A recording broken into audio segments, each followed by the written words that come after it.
Hello and welcome to a new episode of I'm Still Playing. So this will be our third and final segment in the combat series that we started, where we are building a combat system up from the ground up and then attempting to implement what the Hoyoverse devs showed us in one of their behind-the-scenes combat videos, where they provide a locking animation system, a system that locks frames of animations at staggered intervals between attacks and impulses, and to see if it makes a difference. And more to the point, to kind of see what the culmination of many different small changes make to a combat system and how you iterate and how you improve upon a combat system over time.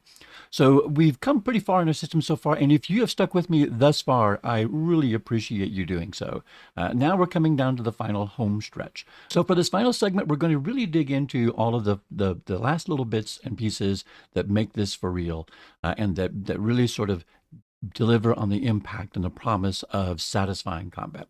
Okay, enough of my rambling. Let's jump on into it and continue and finalize our segment with building up ZZZero's combat system from the ground up. Let's do it. Okay, so we're back. We've made some small quality of life improvements. Let's just go over them real quickly. So as you can see, I got rid of that big piece of geometry in the middle that really wasn't serving any purpose. And that gives me a little bit more room to play around with combat. I'm also now spawning my guys directly in the middle of a square, so I can judge distances between when I'm doing an attack and when they're also doing an attack. And the final thing that I did is, as I mentioned, I moved my debug display to a console variable so I can turn that on or off. So if I want to do some attacks, I can see what I'm doing there. And I can then switch it back to off. And now there's no more debug display. Handy, right? Okay, but the important thing that I did, the big thing that I did here was I introduced the notion of combat type so that I could tell which of the combos that I was currently hitting. And so now we have this notion of combat attack type, combo 1, combo 2, combo 3, or the charged attack. I'm not really doing much with the charged attack right now. But the difference is that in combat character.h, thank you, combat character.cpp, here we go. So now in this function where we do the attack trace to determine if we're going to hit or not, once I've determined that I am going to hit, I modify my impulse distance based on whether or not I'm in the first hit of the combo, the second, the third, or using the charged attack. And then I can increase. So for instance, the first hit of the combo does a little bit of impulse, the second one does a little bit more, and the third one does some impulse and has the launch impulse as well, the vertical impulse. And then I apply that generically. So that allows us to have a little bit more fidelity around each of the combats and give us a better feedback, right? So we actually feel like we're doing a combo. So now you notice I miss a lot. Even though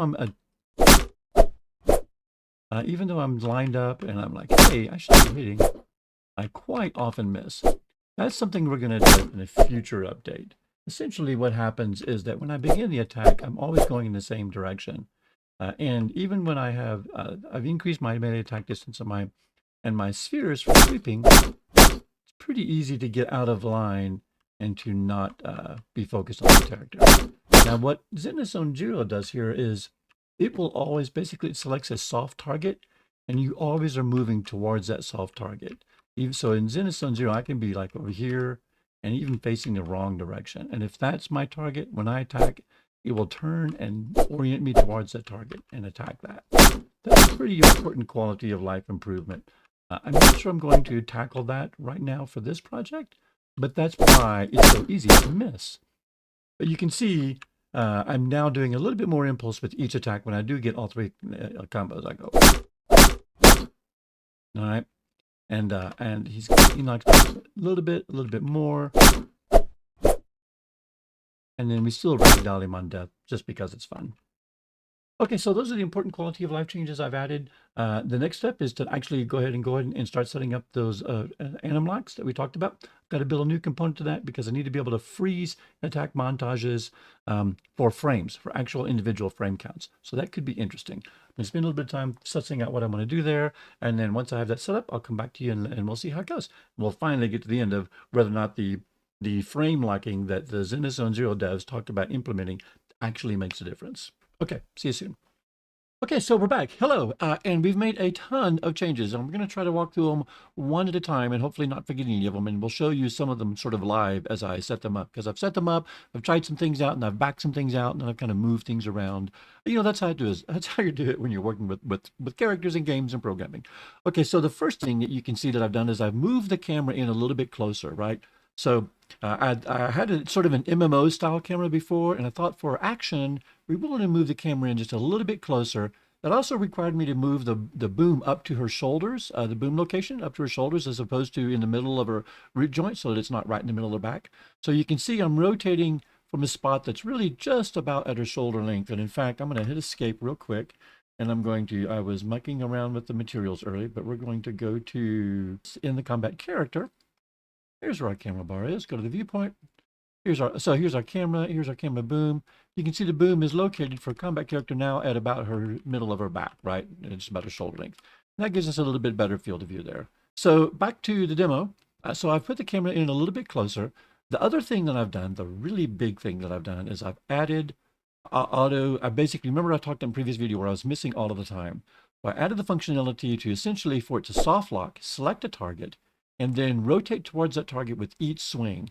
And it's made a huge difference. This is a game changer, really. And it goes to show you that it's not any one thing that really makes the combat start to shine. It's this collection of little things that you all add towards the process. And ultimately, that's going to be the lesson, I think, that we learn from this video. But I'm getting ahead of myself. So let's start showing it some of these things. So as I said, I moved the camera in. And also, quick apologies. I didn't realize until I was reviewing some of the earlier video footage how effing loud my impact sound was. It blows out everything. I am not an audio engineer, and I'm not a graphic artist engineer. I'm not a visual effects engineer. So when it comes to doing things like sound effects and visual effects and particle effects, I'm just cobbling together whatever I can find on the internet or in other projects because I'm not any of those things. I'm a programmer, and I'm an AI programmer at that. So those are the things I know well. But when it comes to adding all of those other pieces, I just kind of grab what I can use. And you can see here, because I've also modified my particle effects, modified slightly, so they're not quite great. I'm going to modify them even more when we finish the project. But I reduced the sound volume. I basically scaled down the volume and the pitch of the impact effect, so it wasn't quite so terrible. But the big thing that I had here, like I said, is the auto tracking of a target. So when I hit this target and impact, let's stand right in front of him. It's going to be selected as a soft target, and then it's going to, for each swing, it's going to subtly rotate. For each swing, it's going to subtly rotate around that target. So, okay. Remember, I missed like all the time? Now, we are never missing. We essentially never miss. And the rotation is subtle enough, you really don't even pick up on the fact that she's rotating as she attacks. But she is. She's rotating slightly at the beginning of every swing. And to prove it to you, watch this. I'm going to stand right here. I'm going to move a little bit closer because she's already selected that target. And I'm going to start the attack. See how she snapped to attack? Just like we do for zzzero, and only ZZZ would interpolate the turn. But no, we're just snapping towards it. And you know what? The snap is just fine for what we're trying to do. Like I said, it just shows the little things. Whoops, see, I missed, so she's not selected a target. Let's take a look at that code real quick, because it's fun. And that's what we're here for.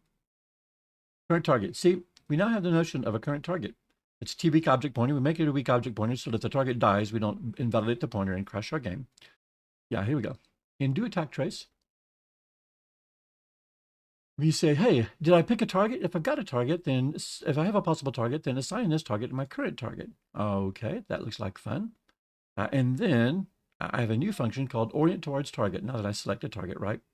Let's jump over to the definition of that real quick. And how does this work? So it says, hey, if my current target, which is a weak object pointer, is valid, then I get the actual combat enemy pointer from that weak object pointer. I say if it's got current hit points, because I discovered I was staying locked onto a target that was dead after it died. And once the target is dead, I don't want a soft target anymore. So I nullify it out if I don't have the current target.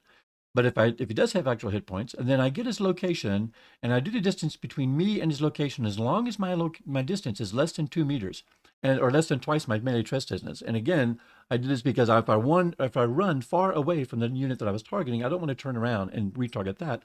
I want to, I've purportedly run to a closer target, and I want to be able to target that, or I want to drop the target if I've moved far enough away. So this assures that I drop a target once I've moved twice my melee distance away. But if I'm still at it, then I get my look at rotation by just taking the distance vector between the two of us and converting that to a rotation.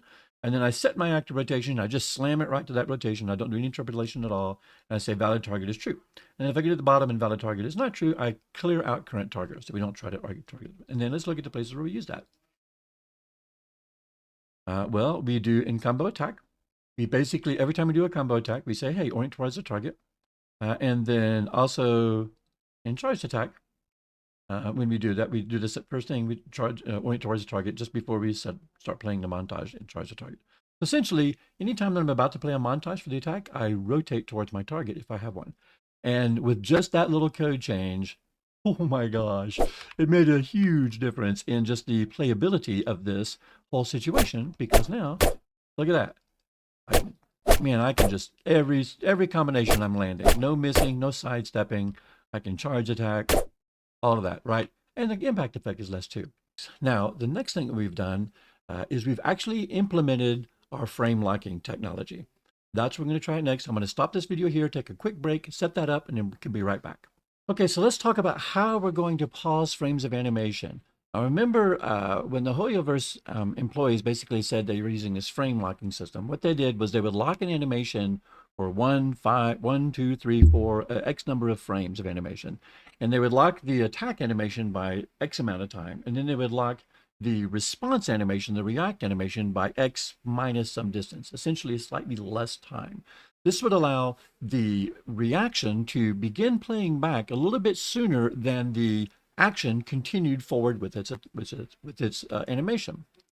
This is a pretty cool idea, and this is the idea that spawned this whole video. It was essentially trying to figure out if we could do this and set it up.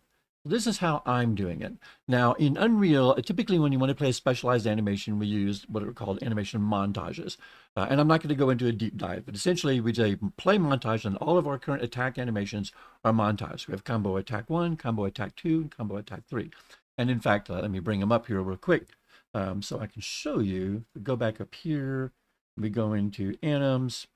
So here's our combo attack montage right here. And it's set into 3 subsections, right? And you can preview each of the 3 subsections. This is attack 1, attack 2, and attack 3. And we preview all. We'll just let them run through the book. It's attack 2. Let's pull back a little bit. And they've also got some root motion going on with this animation. So that's why he's actually moving forward when he's playing the animation. Pretty cool. And that's actually key because we needed to pause not only the animation for a number of frames, but we also needed to pause the root motion that's occurring so that he didn't keep moving even though we were pausing the animation frames. That's kind of key.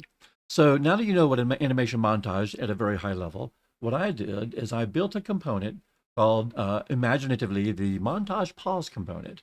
And what this does is I can call a function on this component. We're going to attach this component to both our character and our enemy character. And we're going to have a function called freeze montage, and that's going to pause the montage, and I'm going to give it a number of frames and the montage to freeze. And then it's going to use the tick component to just count down however many frames I got it. And after the end of that number of frames, then it will resume the montage. And I could have it just find whatever all of the currently playing montages are. But to make this simple, I just said, I'm just going to specify the montage to freeze here. All right. So let's look at the code for this real quick. All right. So like I said, so we start off, we just do some, get the animation mesh for convenience sake, and the anim instance from the animation mesh, it's hard to say. So I pass in the montage to freeze and the number of the number of frames that we want to freeze. And we say, hey, pause for this number of freeze. And then I also cache off the root motion current mode. And then I say, hey, ignore root motion. So this is what's pausing the root motion at the same time that I'm pausing the animation frames. And then I say, I basically target off these things. And so we're now freezing. We've been frozen for 0 frames. We are frozen. Away we go. In tick component, we check to see if we're frozen. If we are, we increment the number of frames that we have been frozen.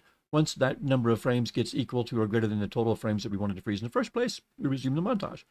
Resuming the montage does just what you'd expect, calls montage resume, and then it returns the root motion mode for the anim instance to its original cached off root motion. That's pretty much it in a nutshell. And then what you can see here is what we've done in combat character.cpp up in the constructor. We now, where did we go?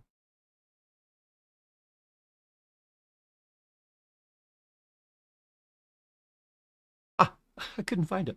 Here's the montage. I create a default subject object, a montage pauser, and then we squirrel off a pointer to it for easy reference later on. And let's find, so we've created our subject default, and then in do attack trace, here is, after we've determined, this is where we determine if we've made a hit or not. And remember I showed you the different attack types now. So we now know if we're in combo 1, 2, or 3, or in charged. We've set up our impulsive values. Now we can set up a frame lock time. And you'll notice I specify a different frame lock time for combo 1, combo 2, and combo 3, as well as the charged attack combo time. And I've also got a frame lock time set up for the react amount, for the react time for when we get hit.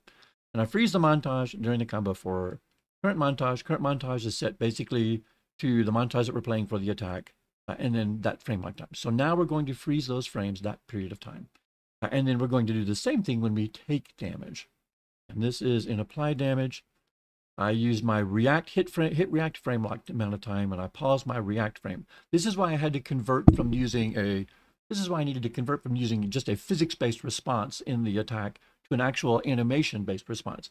Now, if I were an animator, which I'm not, I would build a really much better elaborate knockback animation like the zzzero devs do. But all I have is this cheesy little flinch animation. But you can even see a difference once we hook this up. So let's go to film. So you can see now in my, where am I? BB combat enemy, right?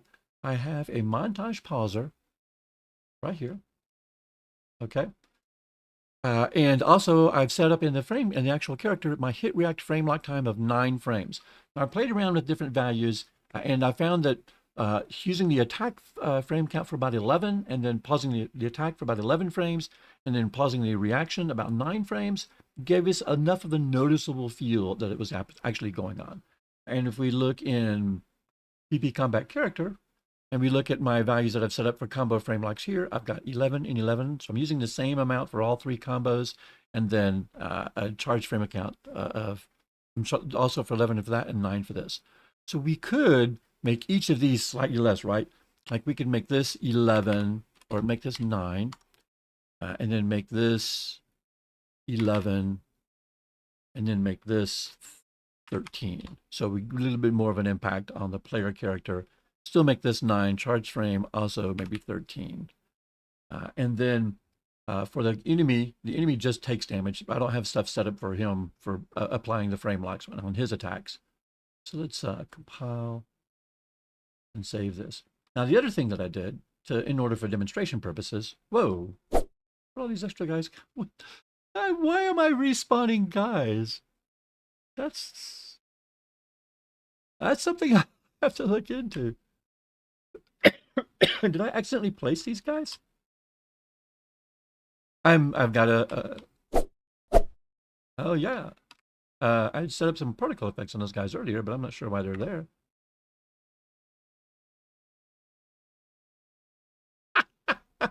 I'll probably edit this out too. I'm not sure why that's there.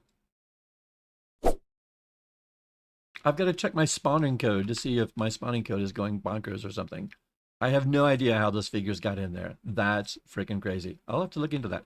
Okay, all the joys. So I've set up on a console variable whether or not I'm actually using the lock anim frames. So we're going to turn them off for now. I want you to watch the combat right now with them turned off.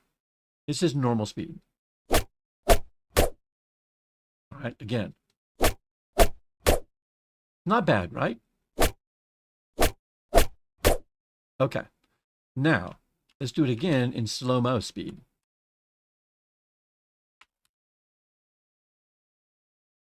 Single attack.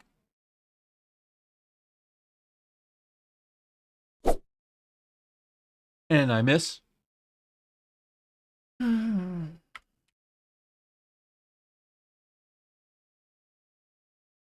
Right in front of him, so we're not going to miss. Okay. Slow-mo attack. Okay, you saw the arm pass through, you heard the impact sound, saw the particle effect. Let's do all 3.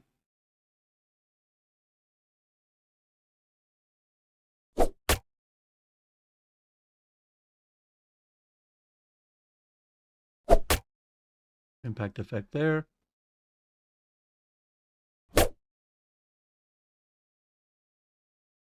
Not bad, right? Now, let's do the exact same thing. And let's turn on our iframe lock. Here we go. Whoops, sorry. Now the lock frames, now we're going to use Hoyoverse's not patented lock frame methodology. And let's see how it looks and feels.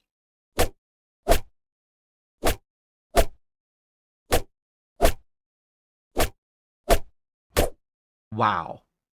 Now, you may not be able to feel it quite as well as I can feel it or see what's happening, but it's so much more solid. I mean, every impact feels more solid, feels like it's basically like there's a hit and a conscientious reaction. Feels much like a brawler right now, right? So much better. So, and like I said, we can play around with those values. Those values might be a little too long. There's almost too much of a pause there. But let's do this in slow motion. Let's get up here so you can see the actual difference in frame rates. So slow-mo 0.1. And you can see there's my frame, and then you can see his reaction slightly after that. Watch it again. There, my lock is there, and then they unlock and play slightly afterwards. Let's go through the whole cycle. Impact. Impact again. Then he reacts. Impact again. 11 frame impact on the pause. He's knocked back.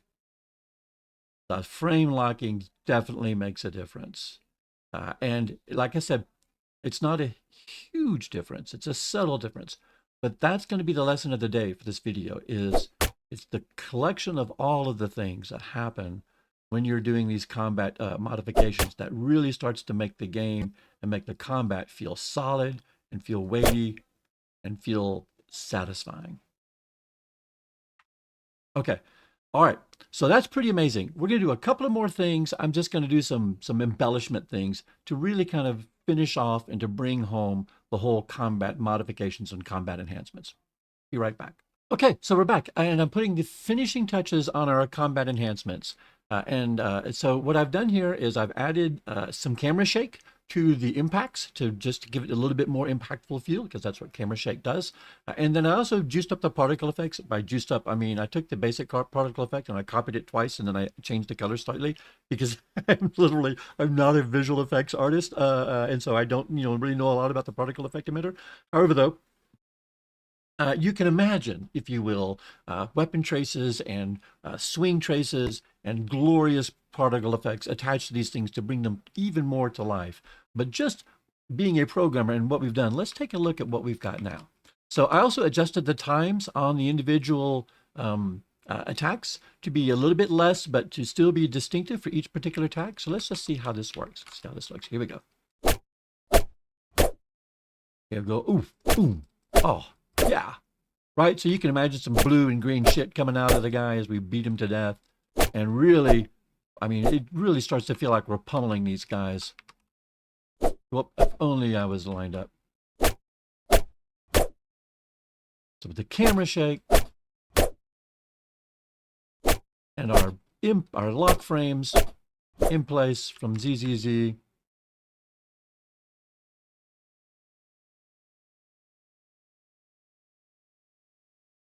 That guy not going to respawn? Guess not. Love that, right? Now you put a really kicking soundtrack behind that, some better particle effects, an audio engineer who actually knows what he's doing, put all those things in place, and you have, my friends, a pretty amazing combat system.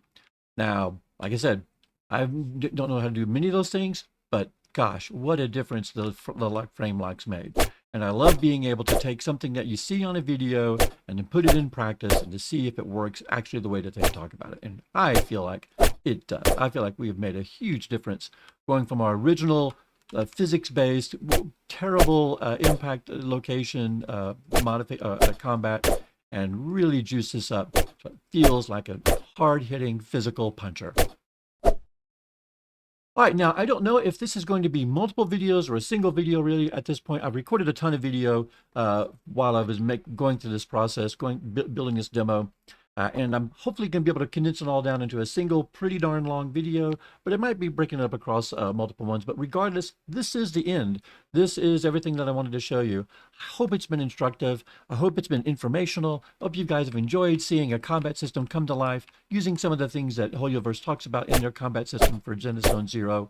And until next time, and also if you enjoy this kind of type of video, because this is what I bring to the table. I bring 25 years of game development experience to the table. I'm not just a gacha player. Well, I am a gacha player, not a very good one, an MMO player, but I also make these things for a living. So this is what I do. And if you enjoy seeing this kind of content, in addition to just my normal covering of gacha games and MMO games, let me know. These videos take a long time to make, but I love making them if you guys are interested in watching them.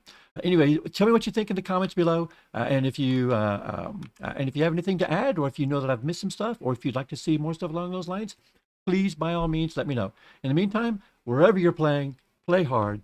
And until next time, cheers. See ya.